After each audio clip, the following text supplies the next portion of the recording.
Paguyuban Sampurna Retail Community SRC Negeri Pala Aceh Selatan bersilaturahmi dengan Supervisor Sampurna Banda Aceh, Fiza, bertempat di Surfing Cafe, Kecamatan Samadua, Aceh Selatan, Kamis tanggal 23 Juni tahun 2022, sore.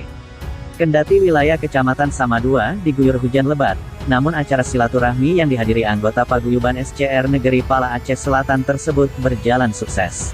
Pertemuan saya pertama kali ya kak ya, pertama kali dengan kakak-kakak yang udah waktu itu ikut arisan.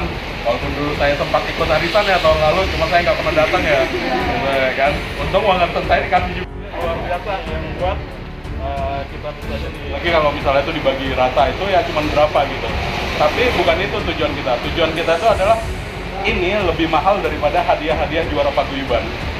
Ketika kita bisa berkumpul, kita bisa sama-sama cerita, kita saling bertukar ataupun bahkan sampai saling membantu gitu ya.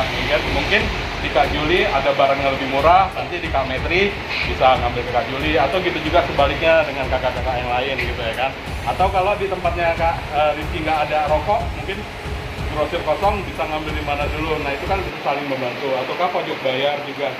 Ketua Paguyuban SCR Negeri Pala Aceh Selatan Juliana kegiat hari ini silaturahmi anggota Paguyuban SCR Negeri Pala dengan Supervisor Sampurna Banda Aceh. Sekaligus untuk mendengar pemaparan dari Supervisor Sampurna Banda Aceh tentang perkembangan Paguyuban SCR. Kami adalah Paguyuban SRC Negeri Pala Aceh Selatan. Jadi pada hari ini kami acaranya silaturahmi sesama anggota Paguyuban. Semoga kedepannya